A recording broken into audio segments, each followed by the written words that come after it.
انسان کو دکھ بھی آتے ہیں، بیماریاں بھی آتی ہیں، اپنوں بیگانوں کی طرف سے اس کو تلخیوں کا بھی سامنا کرنا پڑتا ہے۔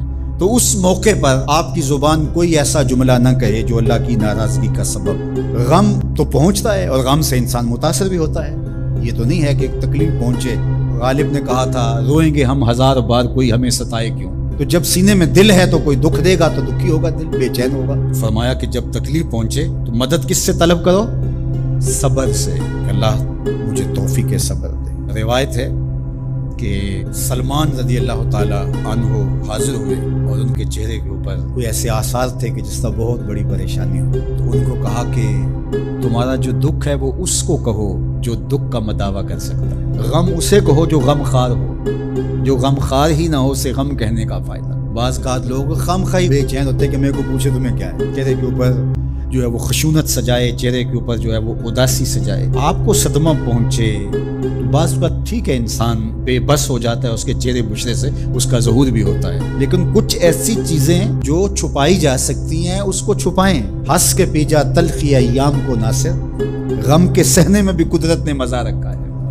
غم برداشت کریں، اندر اتار دیں اس کا اجر رکھا گیا، اس کا صلہ بتایا گیا۔ تو ہر چھوٹی چھوٹی بات کو لوگوں سے شیئر کرنا یہ نہیں ٹھیک ہے، کبھی آپ کوئی ایسی بات ہو آپ کر بھی سکتے ہیں، لیکن ہر وقت جو ہے وہ اکتائے ہوئے رہنا اور میں پریشان ہوں، میں پریشان ہوں، میں دکھی ہوں، میں دکھی ہوں، تو کیا وہ دکھ ختم ہو جائے گا؟ لوگ مہندی سجائیں گے تیرے لہو سے، لوگ مہندی سجائیں گے تیرے لہو سے، زخم دل کے نہ دکھاؤ کسی کو۔ لوگ تو اس سے طرح مذاق بھی اڑائیں گے، اور جب تم ہنستے ہو تو زمانہ تمہارے ساتھ ہنستا ہے، اور جب تم روتے ہو تو زمانہ تمہارے ساتھ نہیں روتا۔ اس لیے یہ آنسو بڑے قیمتی ہیں، وہی بہاؤ جہاں شان کریمی موتی سمجھ کے چن لے۔ یوں ضائع نہ کرو، یوں ان کو برباد نہ کرو، لوگوں کے سامنے رسوا نہ کرو اپنے آپ کو۔ تو صبر کے دامن کو تھامو، ایک تو تلقین یہ کی، اور دوسرا کہا والصلاۃ، اور نماز کے ساتھ اللہ سے مدد طلب کرو۔ حضور علیہ السلام جب بھی کسی مشکل میں مبتلا ہوتے تو حضور نماز کے لیے کھڑے ہو جائیں۔ تو میں نے خود کئی مرتبہ تجربہ کیا ہے، جب کوئی تکلیف پیدا ہو تو آپ نماز پہ کھڑے ہو جائیں، تکلیف میں تخفیف پیدا ہو جاتی ہے۔ اور بدر سے سخت دن کیا ہو سکتا تھا جب کافر پورے لاؤ لشکر کے ساتھ آ گئے، اور حضور کے لیے عریش ایک چھپر بنا دیا گیا، اور آقا کہیں وہاں مصلی بچھائے ہیں اور رب کے حضور کھڑے ہیں۔ مشکل کے وقت جب کوئی سبب نہ رہے تو اس کے حضور آ جاؤ، وہ تمہاری ضرورتوں کا کفیل ہے۔ وَإِنَّهَا لَكَبِيرَةٌ إِلَّا عَلَى الْخَاشِعِينَ، اور یہ بہت بھاری ہے نماز پڑھنا اور صبر کرنا، لیکن جو اللہ کا خوف سینے میں پالنے والے لوگ ہیں، رکھنے والے لوگ ہیں، ان کے لیے مشکل ہے۔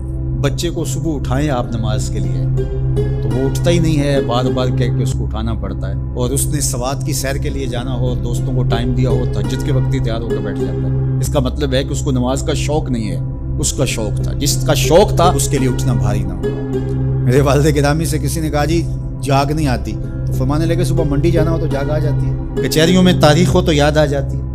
منڈی جانا یہ تمہاری بدنی ضرورت ہے، بچوں کے پالنے کے لیے، اپنی ضرورت کے لیے۔ کچہریوں میں جانا خوف ہے، نہ گیا تو میرے خلاف فیصلہ ہو سکتا ہے۔ تمہیں نہ امید ہے اللہ سے اور نہ اس کا خوف ہے، تو پھر کیسے جاگ آئے؟ اور کسی نے کہا کہ حضور نماز پڑھنا چاہتا ہوں، جاگ نہیں آتی۔ اللہ اکبر، کہنے لگے ارادہ اگر پکا ہو تو نیند نہیں آتی، بار بار اٹھ کے ٹائم دیکھتے ہیں وقت تو نہ گزر جائے۔ اللہ اکبر۔ تو فرمایا یہ بھاری ہے لیکن خاشعین کے لیے بھاری نہیں ہے۔ خشیت خدا سینے میں نہیں ہے، اللہ کا خوف سینے میں نہیں ہے، تو واقعی صبح کا اٹھنا بہت زیادہ بھاری ہے، بہت زیادہ مشکل ہے، لیکن جو خشیت والے ہیں ان کے لیے مشکل نہیں ہے۔ یہ مان لیا کہ صبح کا اٹھنا، سحری کا اٹھنا نفس پہ شاک ہے، لیکن اگر کسی کی زندگی کی لذت اس میں رکھ دی گئی ہو، اللہ اکبر، تو پھر اس کے لیے مشکل تو نہیں ہوگا۔ راہ خدا میں تکلیف اٹھانا مشکل صحیح، لیکن زندگی کا سرور اس میں رکھ دیا گیا۔ وہ مزہ دیا تڑپ نے، میری آرزو ہے یا رب، میرے دونوں پہلوؤں میں دل بے قرار ہوتا۔